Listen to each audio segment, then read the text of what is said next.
You're listening to All My Friends Are Movie Fans. I am Thomas Dunham Judge, here to host conversations about what's new and relevant in film with my friends who are movie fans. And TIFF is upon us. So I've gathered some friends so we could talk about it. And I genuinely didn't mean to do this. I didn't plan this, but we have got some big D energy on the panel. Welcome to the stage, film critic at Nerdbot and ForReel co-producer, DERRICK Murray. Hello, everyone. Very excited to be on this episode. Can't wait. Also, welcome to the stage, film critic with Movie Scene Canada, Darren Zuckus. Hey, thanks for having me back. Glad to talk about Canada's biggest film festival with you all. Also, welcome to the stage, editor-in-chief over at ContraZoom Podcast, Dakota Arsenal. They make movies in Toronto? No, they don't. No, we just go watch them there. And last but not least, welcome to the stage, editor-in-chief over at the Rolling Tape, Danny JARABEK. Currently still playing 4D chess with my TIFFer right now, so live to be updated.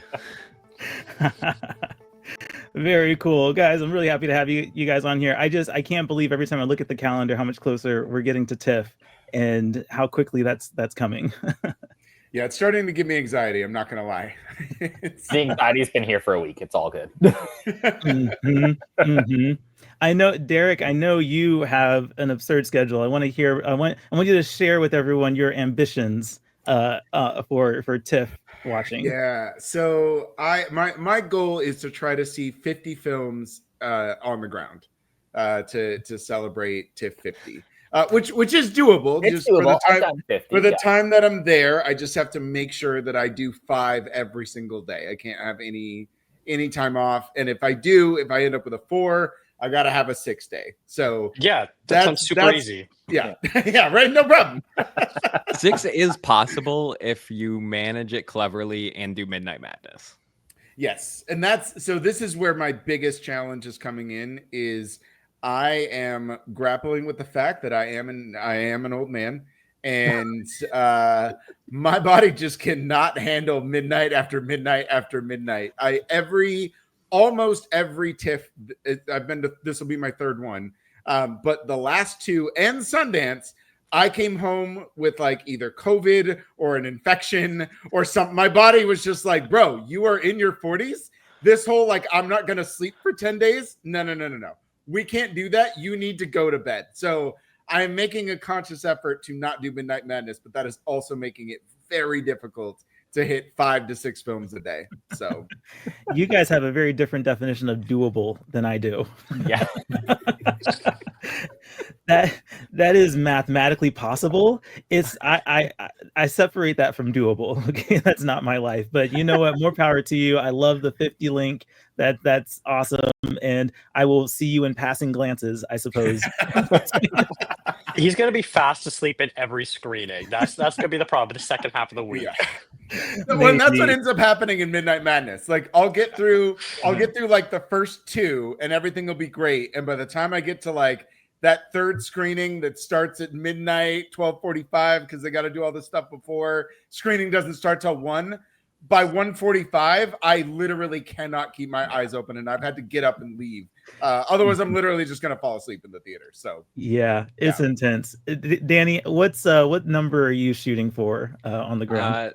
So I am on the ground for the same time frame that I was last year, the first like 6 days. So not the full festival, but the big chunk of the first week, where the road is sort of shut down for TIFF, and you get a lot of the red carpets and whatnot. So I think I'm gonna probably aim for the same territory I went for last year, which unfortunately is at the same pace that Derek is operating on, just not as long. I did 29 in the like 5.5 days I was there last year, and my schedule's on the same territory right now. I said I was gonna do less this year because I was physically destroyed by TIFF49, but my resolution is I am not doing Midnight Madness this year, because I only did it once last year. I did it for day 1, The Substance, which is granted, it is a 3-hour movie that didn't start until past 12, didn't get home until 40 minutes late. Yeah. And then woke up at 6 to go to The Brutalist, press screening. Not believe anyone who did A that. lot of fun. Like both Danny movies and I are did the bangers, same but thing. We were man, there. The experience was incredible. It was so much fun to be a part of, but it was physical deterioration that I never recovered from for the remainder of the festival. Yeah, no, I 100%. felt so honored last year because he made time to get lunch with me. I don't know how or why, but we actually got to have a few minutes to have lunch. We did. And if Derek falls asleep, I'll just kick him. Like we're at There you a go. lot of the same screenings. Like we sat together at a bunch last year, so if we do that this year, I'll give him a little elbow here and there, just make sure he's still got a pulse. You're a true friend, Danny. You're a true friend. Out here doing the good work. Dakota, what are you aiming for? What's your number that you want to do? Much more conservative than both Derek It's okay. and I Jenny am there. on that page with you. Okay. I don't know if you saw, but like when they're trying to figure out their numbers, I was like, oh, what's the math on that? How many days am I there? I'm gonna miss the first couple of days. That is Mhm. unfortunate. Just I can't take all that time off work, so I'm flying in on the Saturday. So Sunday will be my first day.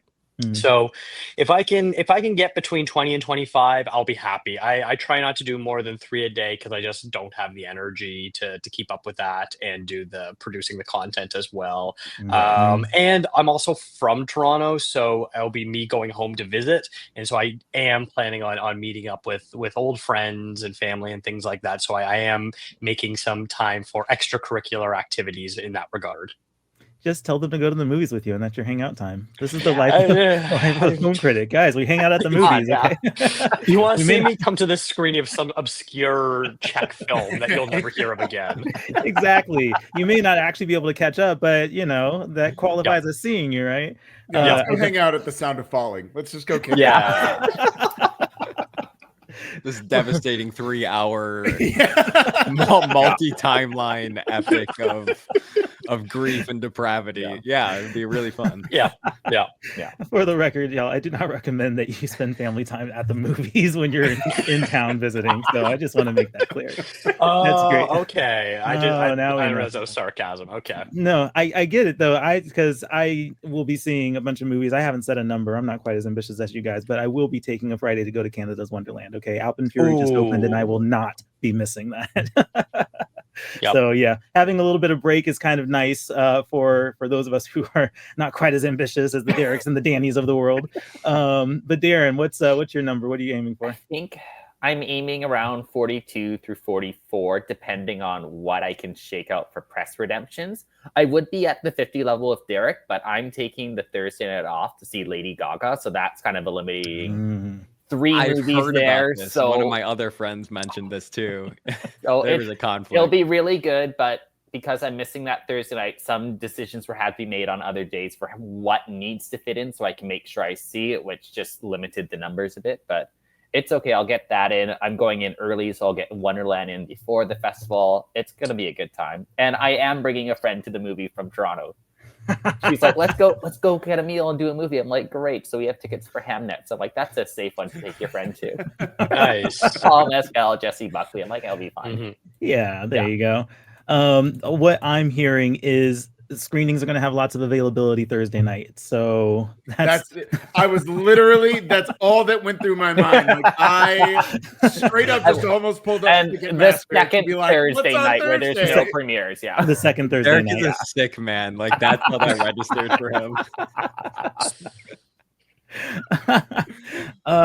That's funny. No, this is actually an interesting topic I wanted to start with. There was a tweet that I had sent out like a week ago. I said on Twitter, film festival attendees are literally the only people in the world who think watching 5 movies in a day is reasonable, and Absolutely. and we are. But in my head, I'm like, I could have done a 6. you could, yeah. I wasted time. In my head, 7 I'm so pilled of like, oh, if I'm not watching a movie, I'm being unproductive. Like that's That's how my schedule is being arranged. Every time I look at it and I'm like, oh, there's a 2.5 hour gap. Why isn't there a movie there? Why isn't there a movie? Yeah. But I do I could be having recognize dinner at that time, but instead I should be watching a movie. You go to To Dakota's point, though. though, You're good. to Dakota's point, you do have to balance obviously like your production time, content development time. Like that is part of the game too, and it's very real. And you have to kind of be in a able headspace when you're doing that as well. Yeah, absolutely. Well, this is interesting because this is what I found fascinating about this tweet. It got a lot of exposure. I don't know, like 32,000 people saw this tweet, and I'm not that popular, so it was interesting how much exposure it got. But I think there was a variety of discourse that happened on this tweet from film people who are going to TIFF and understand 5 movies a day is reasonable. But then I also got a lot of comments about like you can't process movies if you're watching 5 a day. And so I kind of want to put that out to you guys. I want to kind of start with this conversation. What do you guys say to that feedback or that criticism about watching 5 movies a day and that kind of being the life that we have to live when we go to these film festivals? I mean, not all of us are doing 5 movies a day because I'm not. Well, we should probably start with Derrick because Mr. Ambitious over here. Yeah, I guess I can speak to it a little bit. I do think that some of it is while this is I'm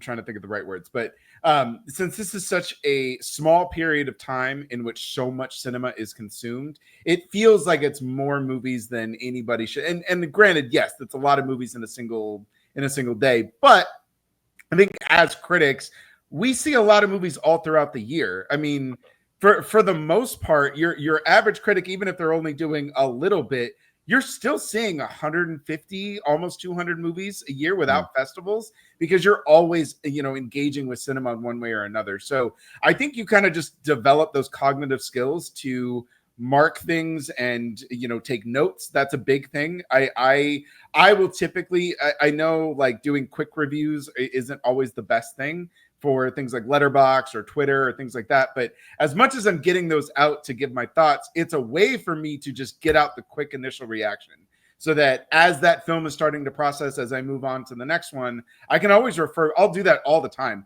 I'll refer back to, that's why like I don't always do jokes for Letterboxd. Some movies that I know for sure I'm going to do like a full review for, or they're a rewatch or something like that.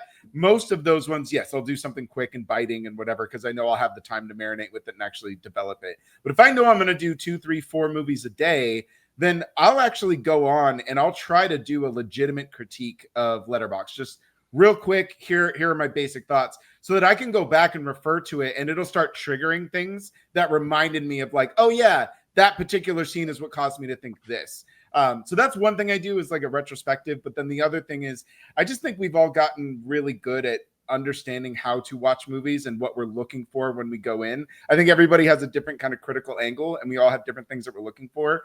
But I know, Thomas, you talked about it. Like you created your own grading system on Real Buzzed so that you could just talk about the things that you actually want to talk about. So you're paying attention to the cinematography and the performances and the pacing and all those things that matter to you. So even if you're seeing 5 movies a day, you're still kind of looking at all of them with the same critical eye and then measuring them and how they fit with those categories that you're trying to rate. So that's how I justify it.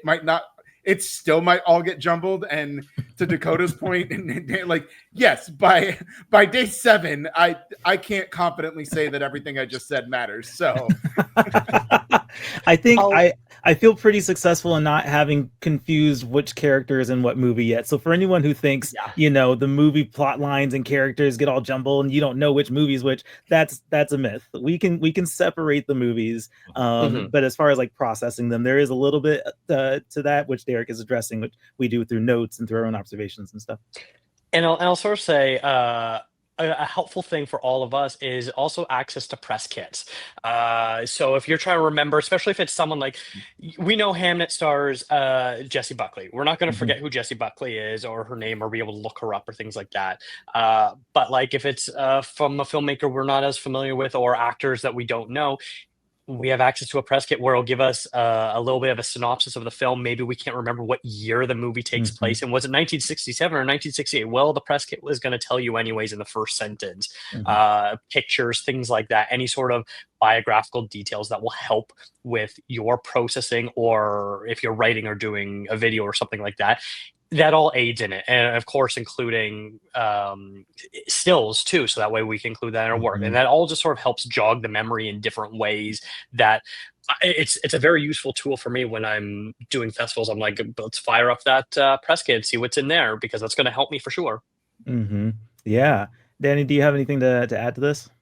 Yeah, I think just, last year was my first TIFF, and, been to other festivals, of course, but I think something that was unique when I experienced TIFF and just the level of heightened environment that space exists in is when I sat down, like I was locked in and at another level compared to how I would consume something casually, even at the theater, just outside of a festival environment, or especially at home, where like I'm paying very close attention. I'm very as as the movie goes, I'm processing it kind of in step with things that are happening, and that feels like a different sort of mindset to me than where I am at sort of consuming media or consuming entertainment in other spaces, especially for like press screenings where like you're surrounded by like this group of people, and as well as tons of colleagues and critics and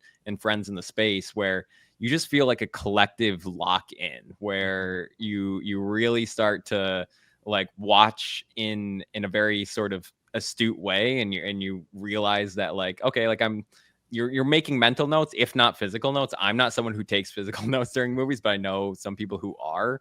That personally just distracts me, and I can't see shit when I'm doing it. So, I don't know. The people who do it, I don't know. We're all laughing because that is very real. The chicken It's a lot of sideways writing where you're just like down the page. I'm like, I think that's straight. Yeah. So hold on one second. My TV just turned on. Alexa, turn off my TV. I don't know what just happened. Danny's literally watching screeners as he's doing watching screeners as we speak. Take that, Derek. That's how locked in I am. I can consume, process, and podcast at the same time. He's leveled up. Just the point of like, I think it's an environmental thing where like as a group, as a collective press, you approach the medium in a heightened way because you're just in this environment, and then that way I just feel like sort of like mentally in the headspace of like, okay, I'm ready to capture these details. I'm ready to do it, because all year round I'm practicing it, right? Like I'm going to screenings, I'm going to all sorts of theaters and experiencing it, and then translating that to whatever format it is, whether it's written or podcast or what have you. So like all year round, I'm really prepping for that, to like be at this festival, to then to really get in that space. Yeah, one thing I want to kind of just piggyback on that just real quick is not only do you have that environment where everybody's approaching film in kind of the same way, especially when you're doing P&Is, and so there is like that collective lock-in that he talked about.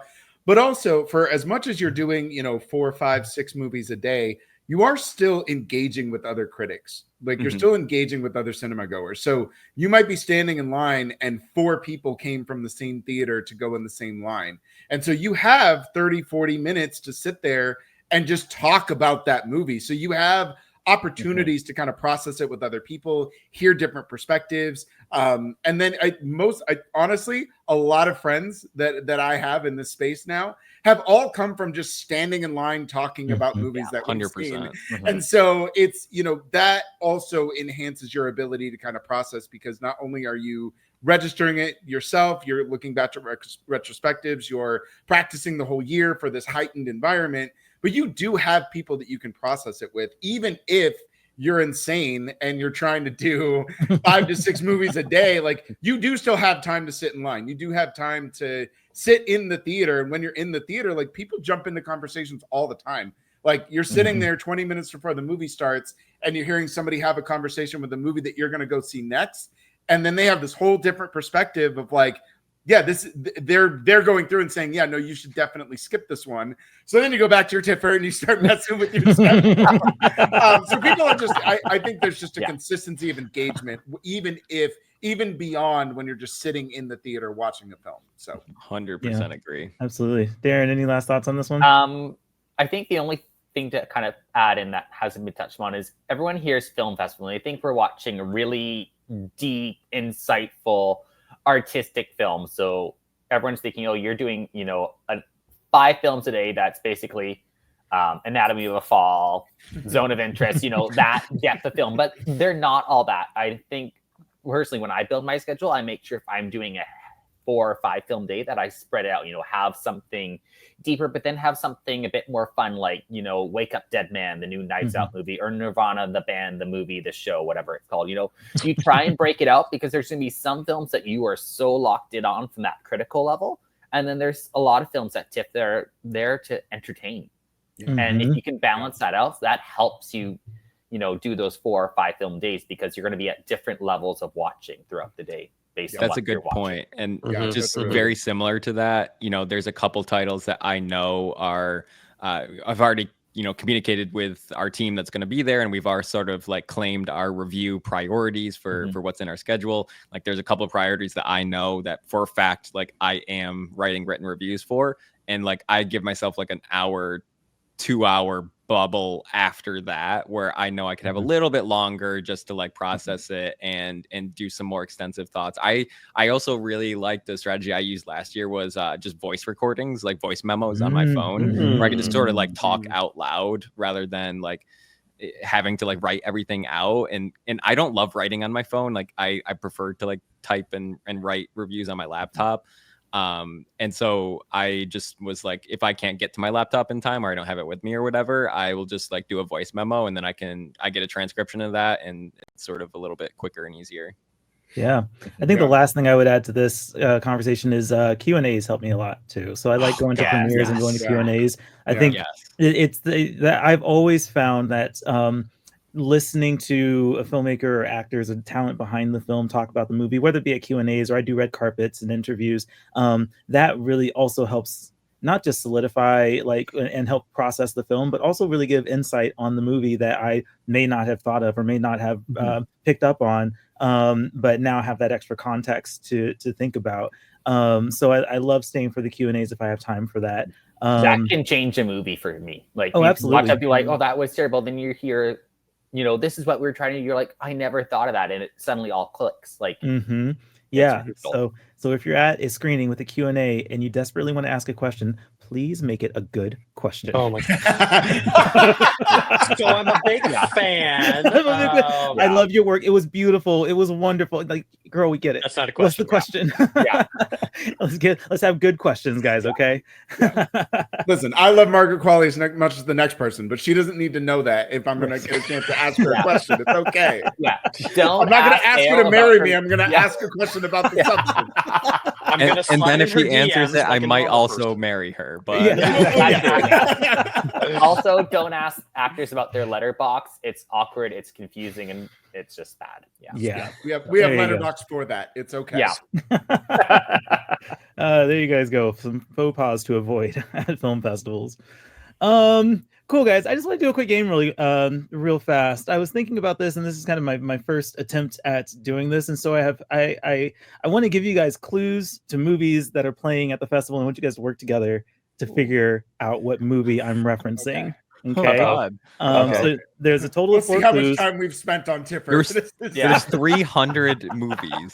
There are, yes. So this first one's going to be about the short film you haven't looked at yet. No, I'm kidding. I'm not doing No, I've actually watched the short. What if it's that one? No, maybe. Immediately in my head, I was like, I know Thomas is going to choose like the most niche wavelengths film. Like, I didn't not think about it, but I'm trying to be nice. I think that this is going to be, I hope that this is going to be fun. So the clues start off really hard and then get easier. So let's see how this goes. Okay.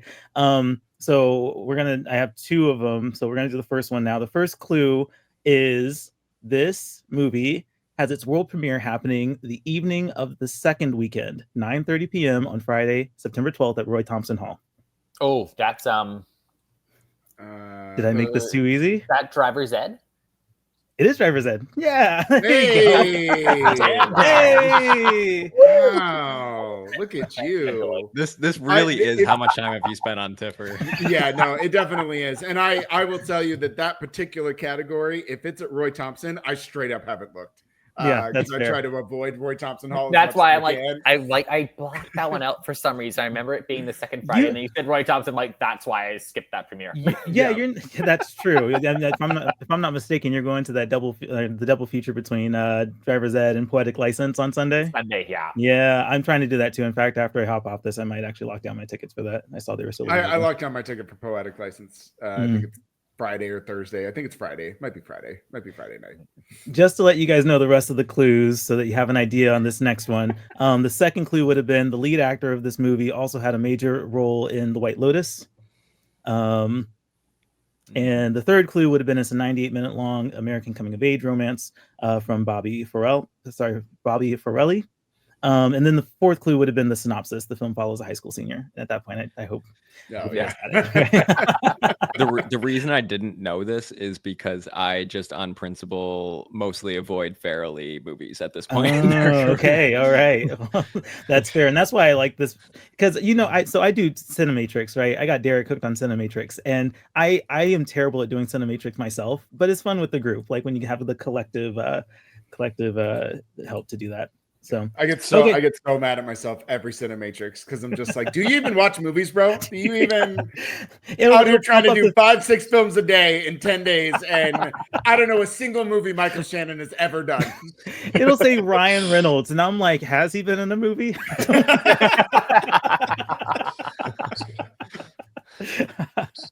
All right, the second one, and this is the last one for this time, and I like this. I think we'll do it more in the future, but okay. Clue number 1. Name the movie from its opposite title, Limited Leaving. Limited Leaving. Clue number 2. Is this like international title versus English title? No, or? It's an English movie, English title. Oh. Opposite title is Limited Leaving. Clue number 2. Hold on. Mm-hmm. Is it Steal Away? Not Steal Away, but I thought about putting that one. Not Steal Away. Right. Good guess. Clue number 2, special presentations world premiere that has a 150-minute runtime with 3 public screenings and 2 press screenings. Darren, it's your time. I know, right? I can't figure it out. How do I not know what this is? This clue might do it for you guys. Directed by Yaniv Raz and starring Naomi Scott, Kit Harington, and Eternal Return. Eternal Return. There you go. There we go. Yes, right. Limited Leaving. Leaving. Okay, all right. That makes sense. Okay. Ta-da. Yeah. All right, cool. That went great, guys. Good job. Yeah. That's fun. That was fun. That was a good time. Yeah. That was a good time. All right. By the way, I want to put that film on my schedule, and I just straight up cannot figure out how. Yeah. I don't think it'll be good. So not to bury the lead there, but I love Naomi Scott so much, and I want her to succeed in life and performance in Hollywood. So I kind of want to be there just for her. But I also just, nothing about that movie looks interesting aside from the fact that Naomi Scott is in it. For the record, the fourth clue in the description for anyone who's curious, visually innovative and intoxicatingly romantic.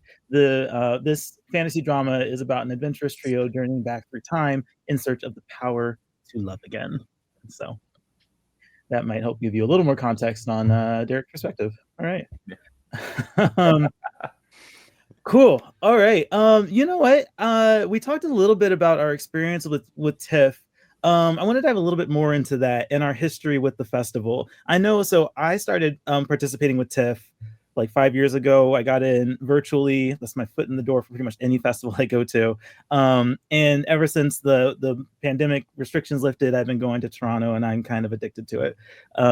Toronto, the Toronto Film Festival is just really like, as Danny was saying, and a lot of you guys agree, the atmosphere in Toronto is just incredible during the festival. And it's nice being around a bunch of like-minded film cinephiles and film goers and people who are really there to enjoy movies. And of course, I also like being around other press and other critics, and that's a lot of fun. So I go every year. I love it, and I've had some great experiences. I was, if you go watch our episode about Eden, we talked about, me and Derrick talked about that film and our experience at TIFF last year.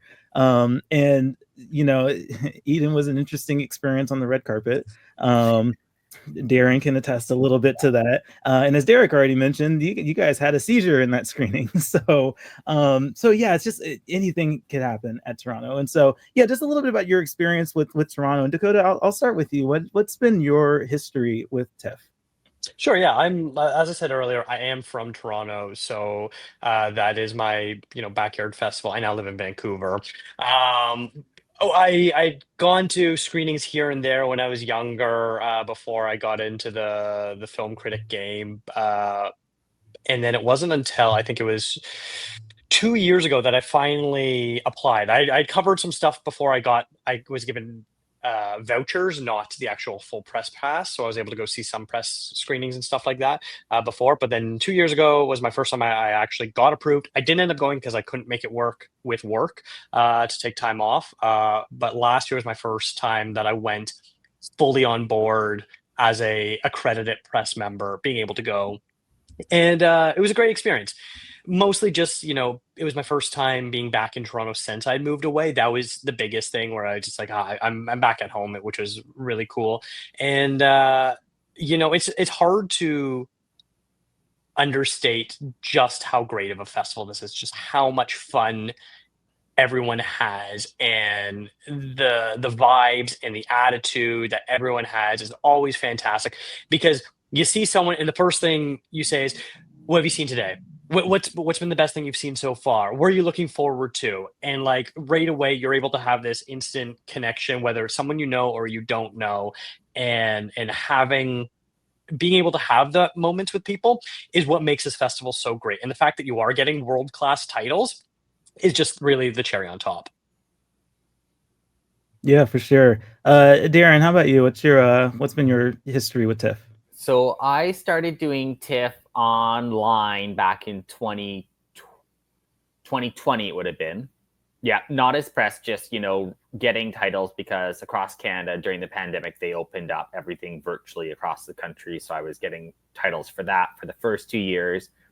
2022, I went out on a limb going, why don't I try going to a film festival? Never been before.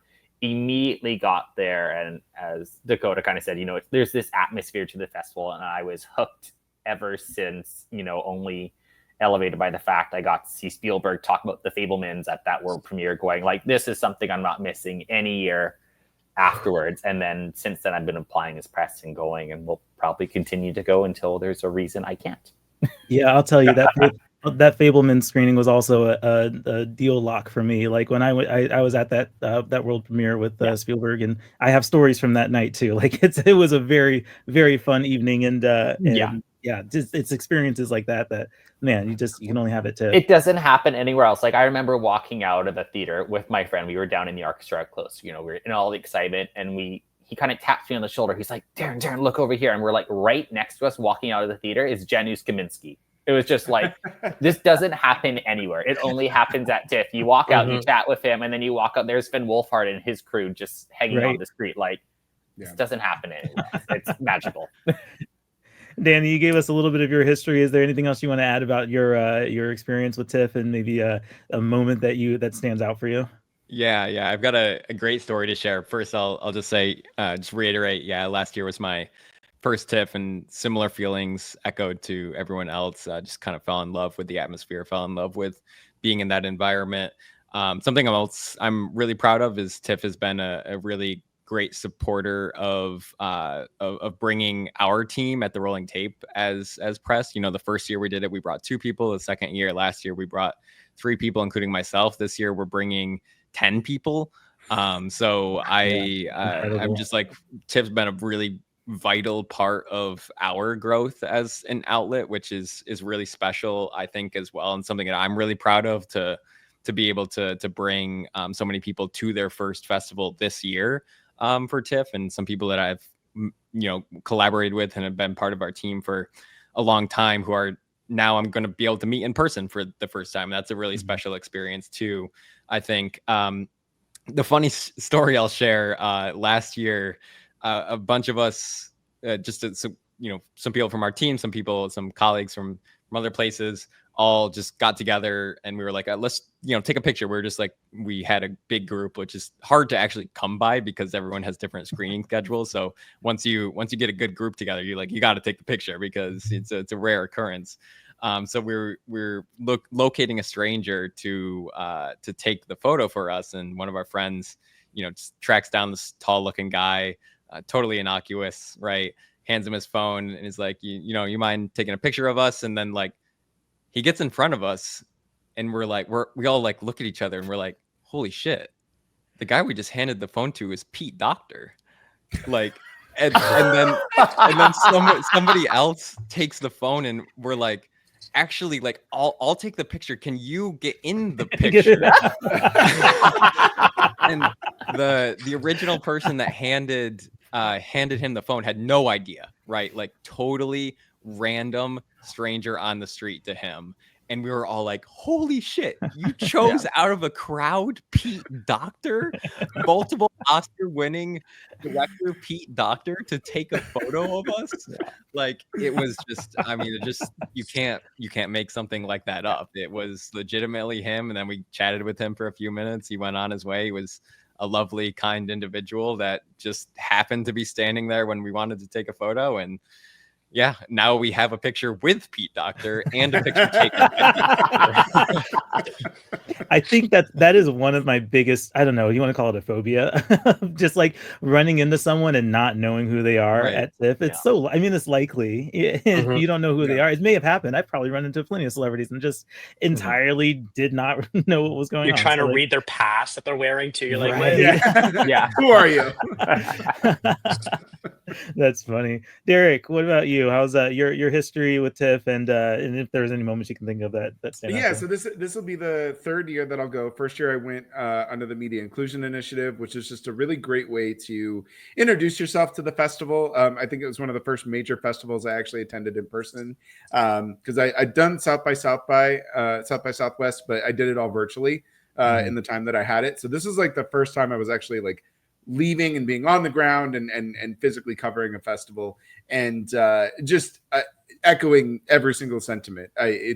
There's just an energy that you just can't describe. They literally shut the city down for 5 days, and it's just all everywhere you go. Even if you don't want to go watch movies, you are surrounded by cinema, whether you want to or not, because the entire Central Park is just filled with live concerts and letterbox and food trucks and people just enjoying themselves being surrounded by this. And so there's just an energy that just wakes you up. I know that I'm sitting here telling you I'm not going to do any Midnight Madness. And I already know, like, it's not on my schedule, but I already know I'm going to show up there Thursday. The energy is just going to absolutely win me over. I'm going to adore the 3 movies that I've seen, run to the press box, find a ticket, and that's how I'm going to end up at Nirvana, the band, the movie, the show, or whatever. Yeah. And somehow Derrick and I, after saying on this podcast that we aren't going to do Midnight Madness, we'll end up sitting next to each other. Yes. Yeah. No, absolutely. That's going to happen.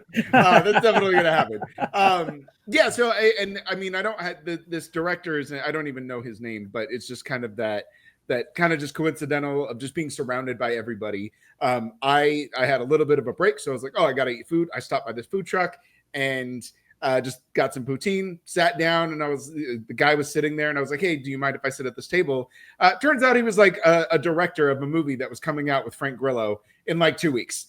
And then he just started telling me about the experience, and he's like, oh yeah, we filmed it here, and we filmed it in like 6 days, and I was just like, oh, well, that's awesome. Like, you just don't get that experience anywhere else, where you just sit down for 5 minutes to eat something and you're meeting the director of a Amazon Prime action movie, and it's just like, oh, cool, this is how that goes. So it's so much fun, and those types of experiences are just second to none. So yeah, no, great times happen at TIFF, and I'm excited to be back again this year. I'm so confident there will be more unforgettable, memorable moments this year at TIFF50. And part of those memories are the movies that we watch. And so I have asked you guys to bring your most anticipated film to this conversation. And there's a little caveat, because we were talking about this before we started recording. And we know that there's a selection of films that we're all going to want to see. We're all going to want to see Frankenstein. We're all going to want to see Smashing Machine and those. And we're looking forward to those for sure. But it's interesting. I liked how we kind of started talking about, let's look at the movies that we are like rearranging our schedules around and see like what are those movies? What's one of those films that we're really excited to go see? And hopefully among our lists, you might learn about something new that then you have to rearrange your schedule around. I'm going to start this one off because just like many of you, ever since the schedule dropped, I have been adding things to my schedule, trying to figure out P&Is and tickets and everything. And so after 2 weeks of doing that, I came across this one movie, and this is just kind of how the schedule is. There's so many movies that things just it takes a little bit to be able to absorb as much of the schedule as possible, and even still things kind of fall under the radar. And so I was just reading through the schedule again one more time, and I came across this movie called Kokuko. It's a Japanese film, and this absolutely was not on my radar. There was nothing that really stood out to me about this on my first look through the schedule. But just kind of reviewing the movies, I started reading through the synopsis, and it sounds really interesting. I'll just say the synopsis says this is a gripping tale of friendship and rivalry in the world of Kamigata Kabuki. So it's kind of interesting. Another reason that it may have flown under my radar is because its runtime is 174 minutes. For anyone trying to do the math, that is almost 3 hours, and Savage. it is very, very difficult for us to put 3-hour movies into a festival where we're trying to watch 30, 35, 40, 50 movies at the festival. So I may have passed it over because of that runtime too. But I was reading through it, and I recognized in the description it was talking about how this movie was a box office hit over in Japan when it released. It first premiered at Cannes, and then went to Japan and just made gangbusters over there, relatively speaking, for Japanese film. And that caught my attention. Like, how is this movie that went to Cannes, the number 3 highest grossing film in Japan this year? And so then I had to put it in my schedule, because the other thing that I had to think about is I don't know if this is coming back to North America. I have no idea if this movie that is apparently very revered in Japan and has critical acclaim is ever going to come back. I have 2 public screenings or 2 press screenings to see it in North America, and then who knows if I'll get a chance to see it again. And so these are kind of things that I think about when building my schedule. And when an opportunity like this comes up to see a film that sounds interesting, that has a lot of buzz, that has box office numbers in Japan to support it, I got to rearrange my schedule around it, guys. I'm sorry. I put this movie in the middle of a Monday, and there's a lot going on Monday. But I have to. And so I'm excited for this film. I'm going to make it happen. 3 hours on a 4-movie day. We'll see how I do.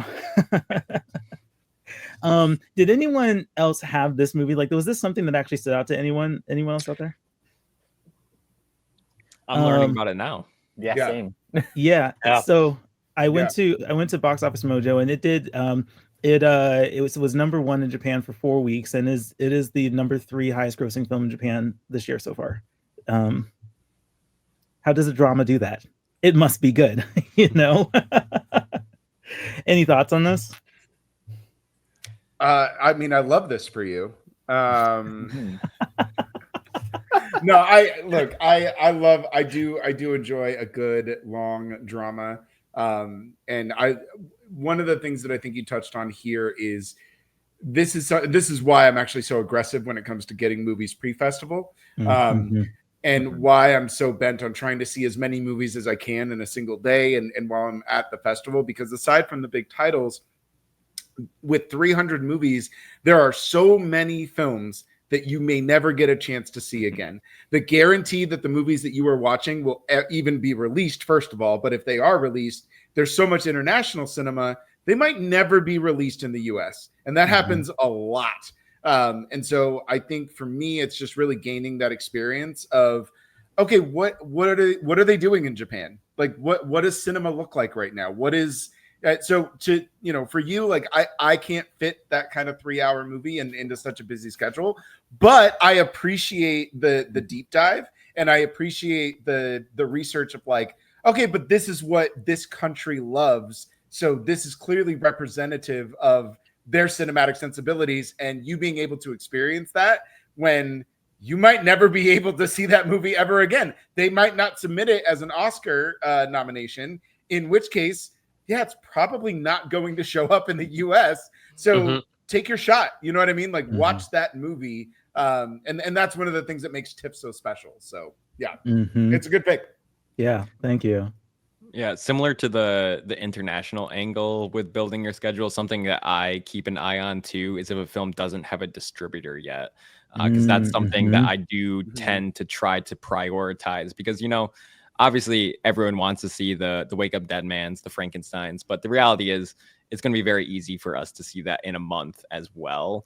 There's a lot of films here that, or a lot of films from last year's TIFF that I'm just now seeing in theaters because they didn't have distributors then, and kind of took a year to process. And sometimes it takes even longer than a year, right? Like there's films from Sundance, especially, that take like sometimes 2+ years to. Are you thinking about Fairyland? The Fairyland was one that I just saw. Yeah.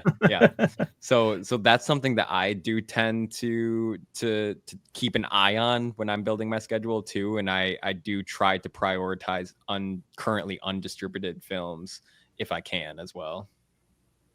Yeah, good commentary there. So that was my pick. I think you guys are going to have much more fun movies to talk about, and things that'll have a little bit more discourse around them. But I just wanted to put that out there. That was one that caught my attention, and I literally rearranged my entire Monday, which made me rearrange every other day to fit this one in my schedule. So I had to get it out there. Derrick, let's talk about yours. What did you put down as the movie that you want to talk about as like one of your most anticipated films? Yeah, so I actually have a couple, obviously, with so many that I'm trying to see, but there's one, and this one I wanted to bring this one up specifically because if there was ever going to be a film that will absolutely force me to break my no Midnight Madness, if I hold true to that and the energy doesn't actually get me, the one that is like just super high on my radar, and I just cannot wait to see whether I get to see it at Midnight Madness. I've carved out time for the P&I, and that's The Furious. That movie just speaks to me. It's got martial artists from the Raid. It's directed by Kenji Tanigaki, who's done the Shinobi series, Twilight of the Warrior, Walden, which is phenomenal. If you guys haven't, I friggin' love that movie. Return of the Fat Dragon, which is just a brilliant Donnie Yen comedy. It's so good. So all of those things are just like, this movie is tailor-made for me. I love The Raid. I love The Raid Redemption. I love martial arts movies just in general. And this one actually brings together a lot of people from all of those. So the fight choreographer from The Raid and The Raid 2, he's in this one. He's re-teaming up with what's his name? Joe. Gotta remember he's a kickboxer. Yeah, Joe Taslim. He's a kickboxer, super charismatic, really great in The Raid. But then it's also digging deep, and it's going back to a movie called Chocolate. If you guys ever saw that one. So real quick, Chocolate is about an autistic girl who has an uncanny ability to learn visually instantly. And so her mom gets kidnapped by the mob, and she just ends up watching all of these different martial arts movies and just instantly is able to figure it all out. And so she just goes on this like bloodlust journey to like recover her mom with all these different fighting styles. And it's incredible. And then they have a whole like behind the scenes featurette that shows like she almost lost an eye, and like just the stunt work is, they don't have the stunt restrictions that we do here at all. They don't give a fuck about your insurance over there. Yeah. So child labor laws, what are those? Yeah. But hey, it makes for great martial arts cinema. So yeah, I just love that it's bringing together all of these different martial arts styles, all of these different martial arts films that I love, bringing them together in one single martial arts movie. There's no way that's not a good time. So to I think, Thomas, your point earlier, or Danny's point, or someone brought it, I think maybe it was you, Darren, about varying it up, right? And keeping your lineup varied and not just doing 5 Sound of Fallings a day. Like you can get a little fun and you can have a good time watching movies. And The Furious is definitely one of those for me. So very cool. Who else has thoughts on The Furious? I'll say, as soon as I read it, I said, Derrick's going to see this movie.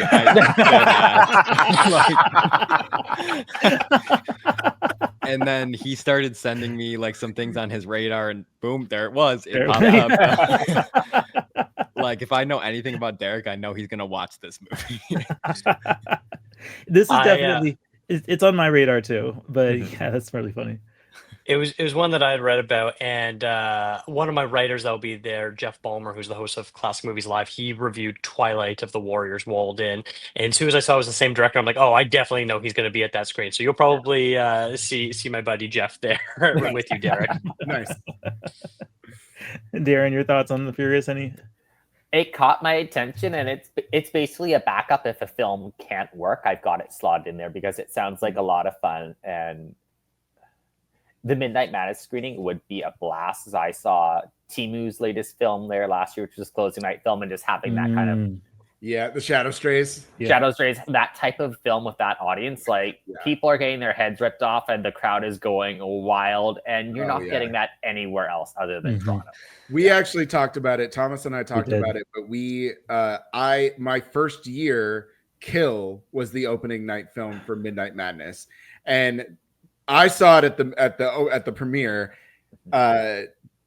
Thomas saw it at a P&I like the next day, and the difference of experience, like the reason I was doing Midnight Madness over and over and over again for like my first 2 festivals was because of the experience of watching something like Kill, and just every bone break, every fight, every action sequence, every kill. Like the audience just went absolutely nuts. And it's one of those experiences where you just sit down and you're like, oh, we can do this when we watch movies? Hell yeah. I want to do this all the time.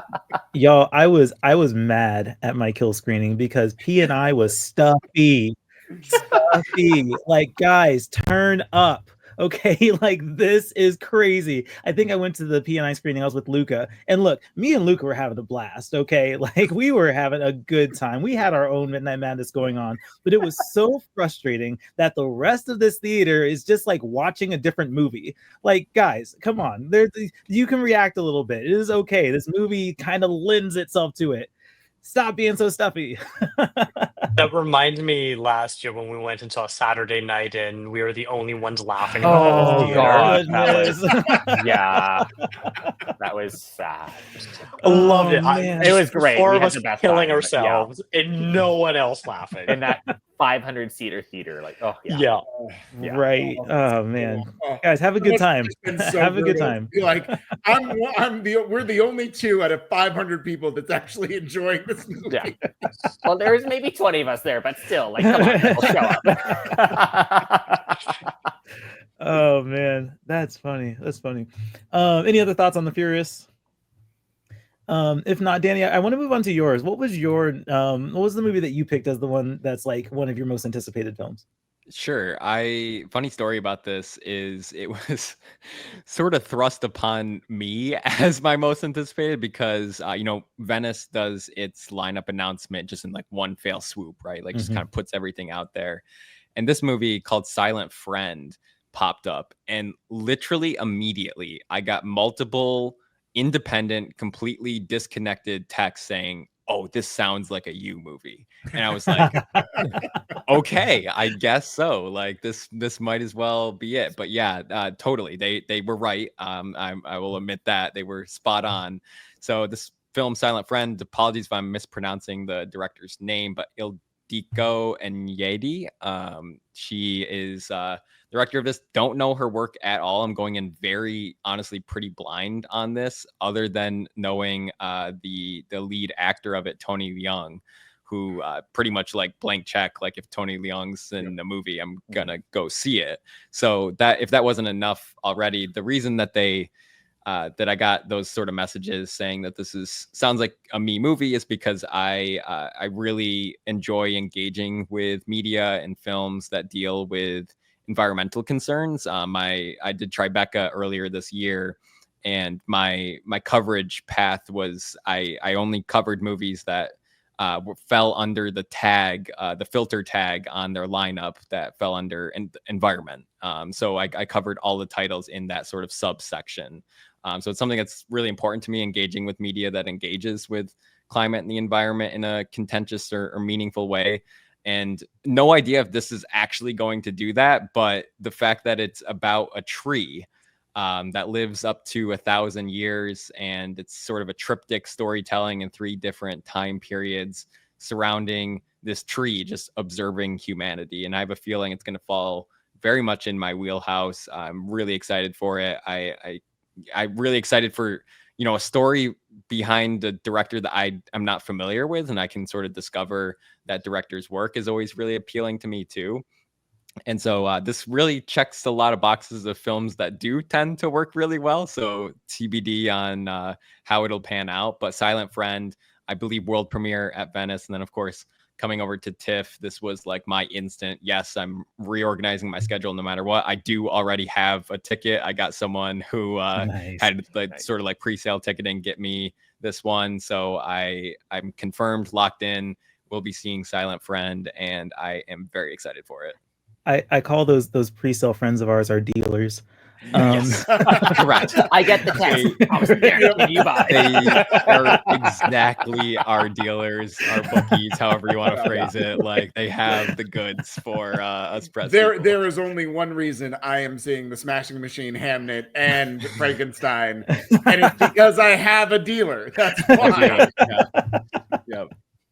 That's great. This did hit my radar when the schedule first came out, and I think I love everything that you're pointing out about it, and you're kind of reigniting my interest in seeing it. I think for me, this is a movie that I might catch at a festival down the road. So like if Biff was to get it, it's Darren, a longer one. It's that's 2.5. Yeah, exactly. Biff likes their long films. Yes, that's true. But yeah, it sounds very intriguing, and I would like to give this a try. I just don't know if I'll be able to do it at TIFF. So I'm glad you have that endorsements, and it's definitely going to stay on my radar going through the rest of Fall Film Festival. Fall Film Festivals. Any other thoughts on Silent Friend? It sounds super interesting. I didn't know about that. That's now on my radar. Unfortunately, it's playing at the same time the P&I screening as Hamnet, which I don't think I'm going to pass on Hamnet there. But if for some reason I can't go to that one, Silent Friend sounds really interesting. So thank you for putting that on my radar. Mm-hmm. Yeah, I have it on like my second schedule. Like I have my first schedule, and then I have my second schedule. Your backup 50. He also has a third. 50, He has a third schedule too. But I do. I really do. But we don't talk about third schedule. Yeah, we don't talk about third schedule. Yeah. I need to know. Did you register a different TIFFer account, or do you like do you like line up like two options, like click both at the same time as like a plan A, plan B? That would be amazing if I had a separate TIFFer account. You just gave me an idea for next year. That is all. Like I will remember that next year. Yeah, I don't, especially since you can't color code on TIFFer. If you could, that would be really great. That would be a major improve. That's the one thing. Like shout out TIFFer. Like they do God's work with scheduling and organizing it for us. If they had a attendance color code of like plan A versus plan B, that would be the one feature I would ask for. So what I actually do though is if I have 3 movies that I know that I want to see and they're all going to conflict, I just put them on my TIFFer until same. I do the same and they're basically in priority, and then it's essentially like if I can't get one, I'm going to shoot for the other. If I can't get that one, then I'll shoot for that one. Right. And Silent Friend is in there somewhere. Yeah. Sometimes that might play out too. Like I know that day one, the 4th with all the P&Is, like there's a couple options I have for a couple time slots. And like, if I'm able to get a screener for one of them, like I know that I can remove that one, slide the other one in, like kind of things like that. You're just kind of playing the game. Mm-hmm. Yeah. Good talk there. Let's go to let's do Dakota. What was what's the one that you picked? I feel like I might have picked one of the biggest ones here in terms of name recognition. It was tough trying to narrow it down. 2 Linklaters, that's my boy. So gonna be there for those. I worked one day on Eternity, so I really want to see that. Just because it was one of the craziest sets I've ever been on in my life. That's the A24 movie. Yeah, with Miles Teller and Elizabeth Olsen. Yeah.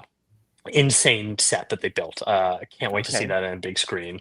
But the one I ended up picking was Sentimental Value, the new Joachim Trier film. For anyone that isn't aware, by now you probably know Worst Person in the World, one of the greatest films of the last few years. And I'm just excited to see what he does next, especially because he's re-teaming with Renette Reitz. And he's also got the absolutely iconic Stellan Skarsgård, which I don't think I've actually ever seen any of his native work. I know, he mostly dabbles in the Hollywood system, but yeah, I can't think of off the top of my head if I've seen anything where he is speaking his native tongue here. But yeah, very excited. This movie looks super interesting. Yeah, I Darren, almost I'm thinking the cried. same. You thinking the same thing? I'm thinking the Thomas? same thing, So we Darren. got Is a we're gonna question for you, Dakota. we're This gonna is break your your heart. biggest pick, but the 3 showings of this movie are all before you get into Toronto. Yeah, there are no Is songs it? after Saturday. Yeah. Did you not? Oh yeah, it's Thursday, Friday only. Oh, wow. Man. Unless they add screenings later on, which Hey, they vote can do. for They people- did that for Anora last year. It's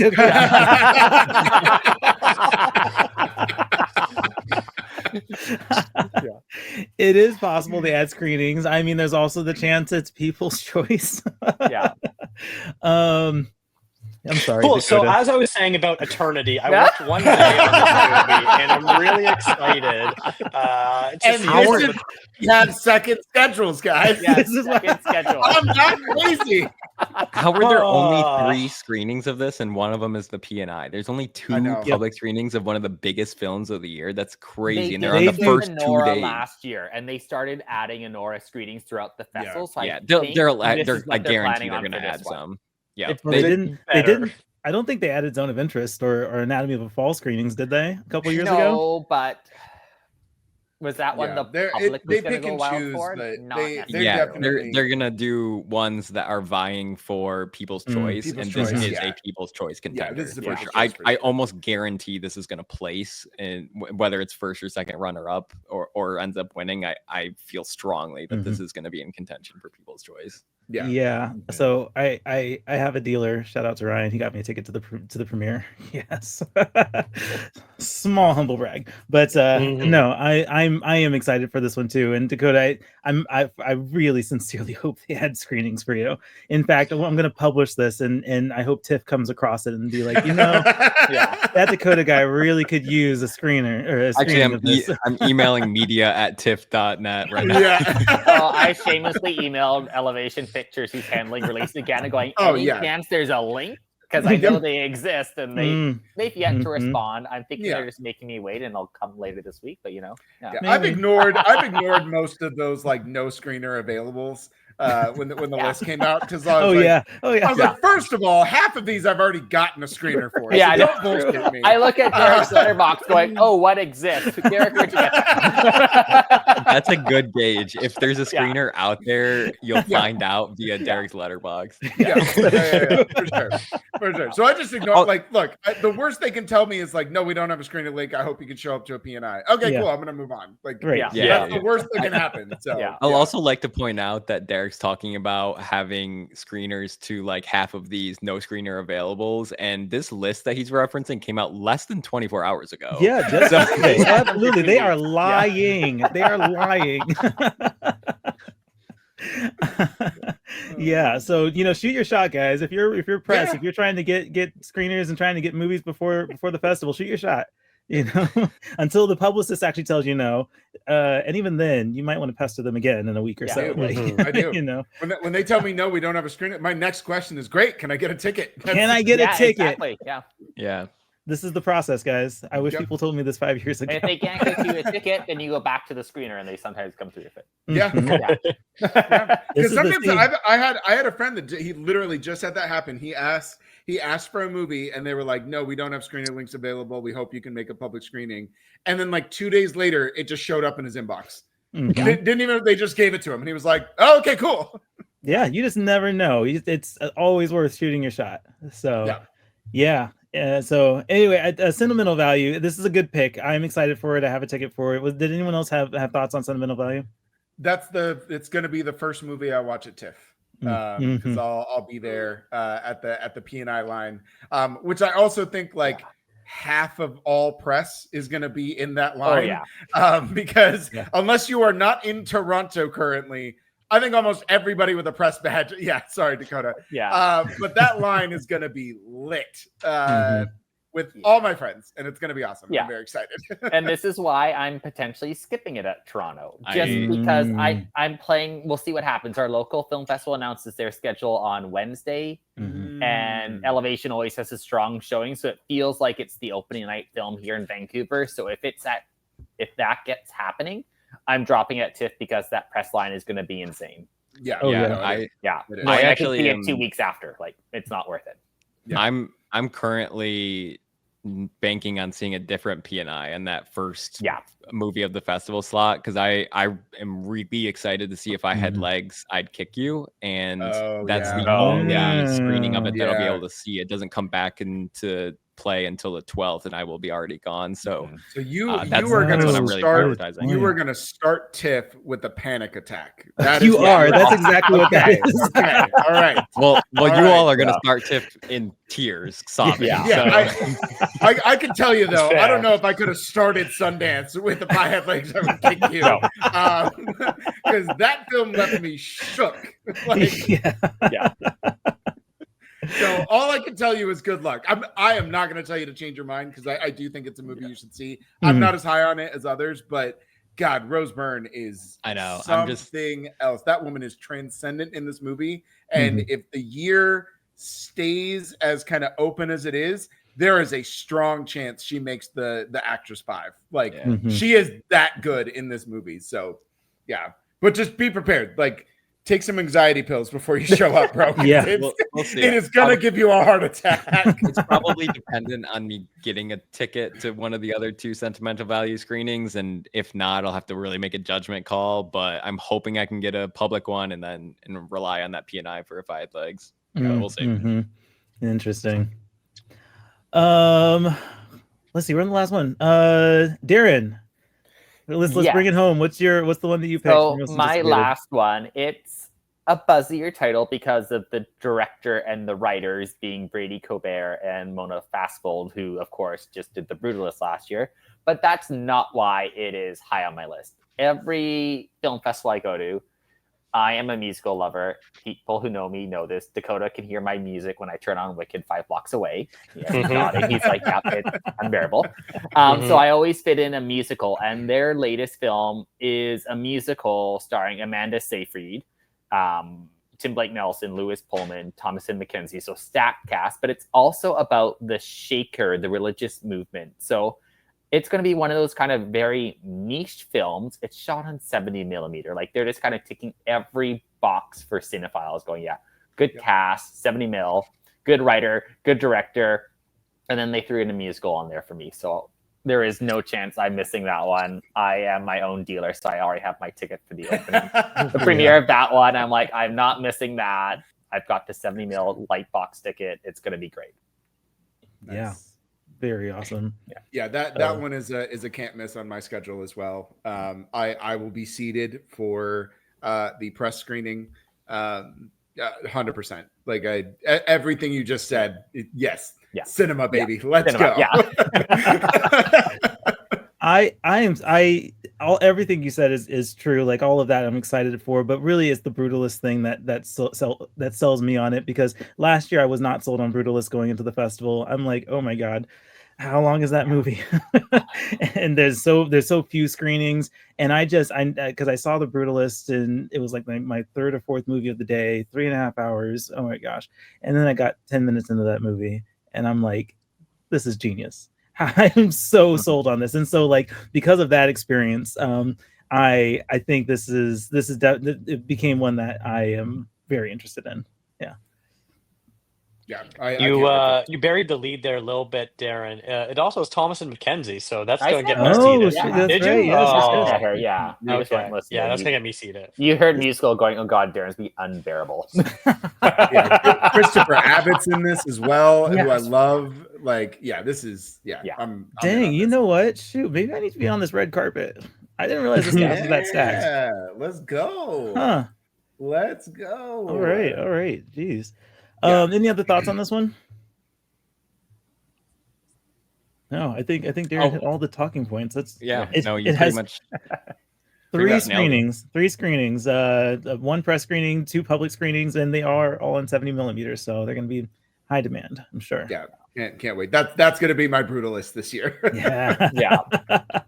Without And the hopefully, runtime. hopefully, I don't have a Midnight Madness that I go to before, so that I won't die and ruin the rest of the festival. Does anyone want to take bets on whether he'll be at the Midnight Madness the night before? Because I'm gonna bet on yes. I'm good. I've You got, know what? 2-to-1 odds on it. Yeah. That is so funny. Very cool. So we have a few minutes. Are there any other titles just kind of off the top of your head that's standing out as something that honorable mentions or things that you want to kind of banter about before we wrap up? It's like 50 in Derrick's head right now. Yeah. There's so many. There's 49 still. Yeah. Yeah. Let me pull up my watched list already. It's hard to choose. Yeah, it is.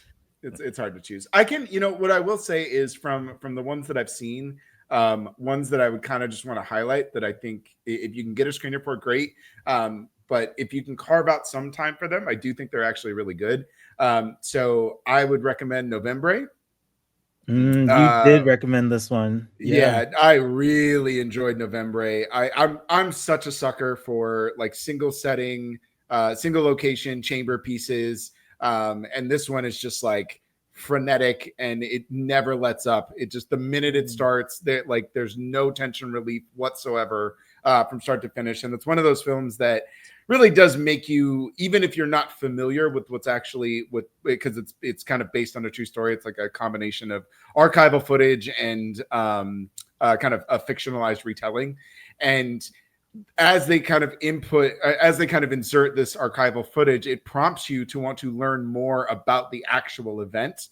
And when you do, and you go back and you contextualize everything that's happening, it just makes it that much better. So if you can, I would carve out some time. I wouldn't obviously if it's between this and like sentimental value, okay, like go do the big titles. But if you've got some room, like this is a good one where you're like, oh, what should I take a risk on? It's a pretty solid one, and it's a really simple watch. I think it's like maybe 88 minutes, something like that, like real short, real to the point. Doesn't drag on at all. So really good.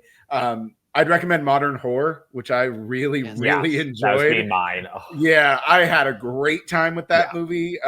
Just absolutely great time. And then the last one I'll highlight, and this one was like totally random. I had no idea what this movie was about, and no idea what this movie was, but it's called The Sun Rises on Us All. And it's a Chinese film, and it's a film about two past lovers who had a really tragic event that kind of split them apart, and they kind of just coincidentally reconnect in some really, really tragic ways. And this movie is very much a film that rests in its patience and rests in like the mundanity of what that kind of isolationism does to yourself when you're still when you haven't like processed your grief, processed your tragedy, and you're confronted with that person that's also a part of it. So there is a lot of like patience that's required as you go through. But it probably sports one of my favorite endings out of the 20 or so movies that I've seen from TIFF. Like the ending is just absolutely devastating. So if you do get a chance, and again, you want to take a risk, and you just got some open space where you got that little 2-hour gap and you're like, I don't have anything to see. If this one is playing, I'd recommend checking it out. So I just want to re-emphasize to anyone who thought they misheard. Yes, we are still a week and a half from TIFF, and he has seen 20 movies. Yeah. Okay. He is going to be through this entire lineup before the end of TIFF. Okay. Yeah. You'll be seeing things for the second and third time. Yeah. Yeah.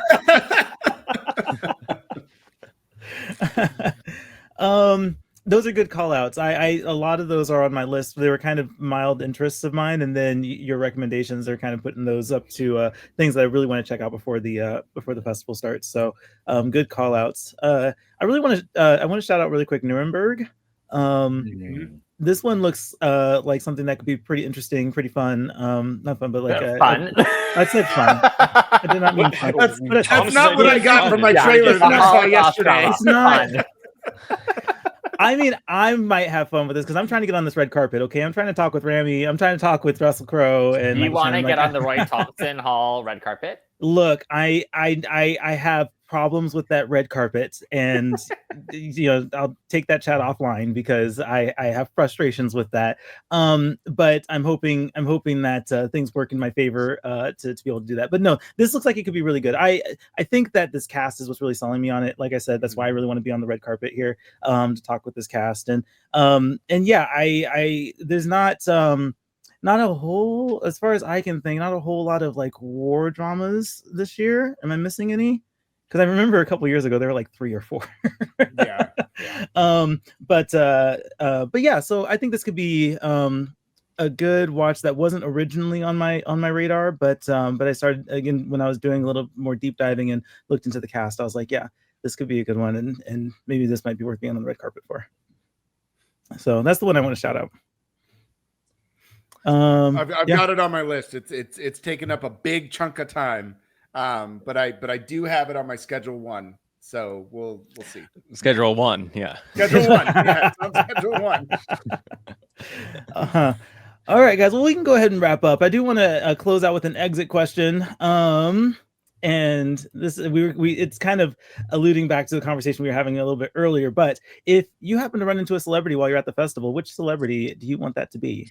Darren, let's start with you. What do you think? Oh gosh, I was trying to come up with this and I couldn't come up with one, so I've got 3 answers. I've got the one, they're probably not going to be there, but if I ran to Glenn Powell, that would be amazing. Yes. 2, confirmed to be there. If I run into Chris Evans, happen to get beers with him, like that would be amazing. And 3, if I run into Lily James, I'm skipping every movie I can to just yeah.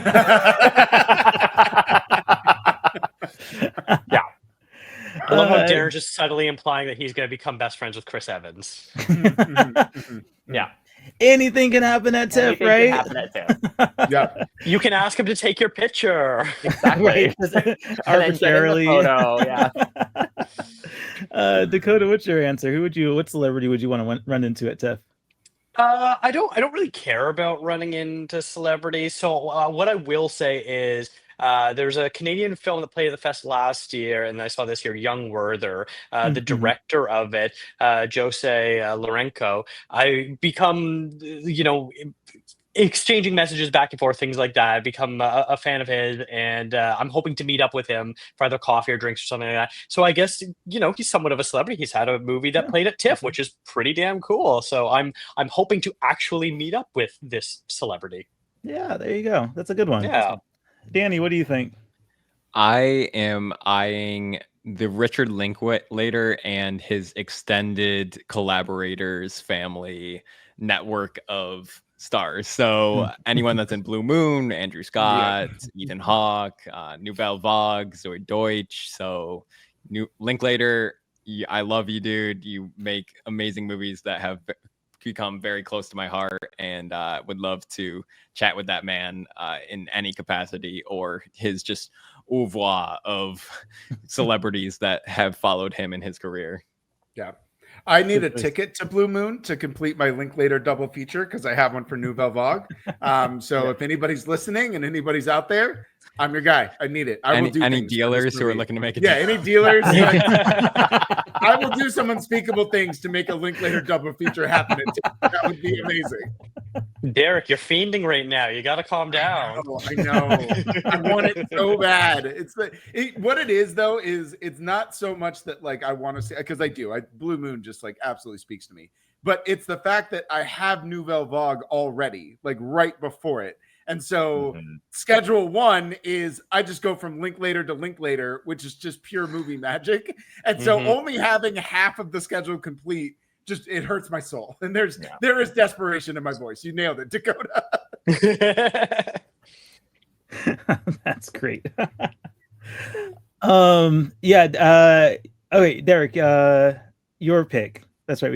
So I'm gonna do the Darren because I have 3 of my first loves that are all in movies here. So speaking of Blue Moon, if I see Margaret Qualley, I will prostrate myself at her feet and do whatever she asks.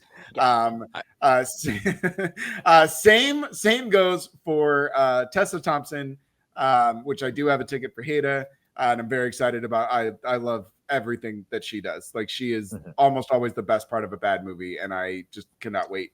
And then obviously, like if Anya Taylor-Joy, shows her gorgeous face card anywhere on the street, my life will be complete. So great picks. Derek already knows my answer. Look, Riz Ahmed, if we could just like hang out, just grab a coffee or something, that would make I could fly home after that. Okay.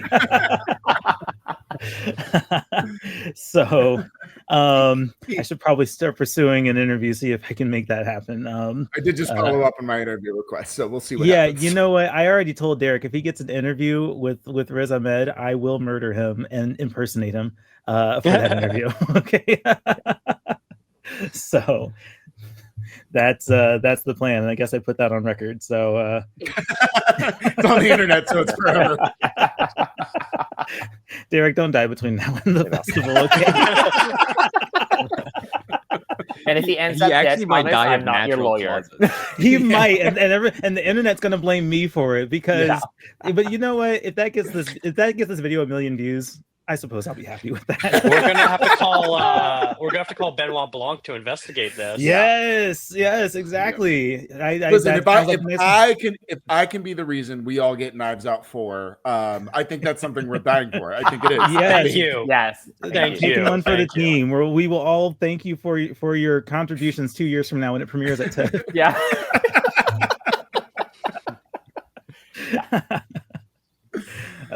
All right, guys, we'll go ahead and wrap up. Let's just do some plugs really quick and where everyone can find your content. Dakota, where is everyone going to be able to find your stuff on TIFF?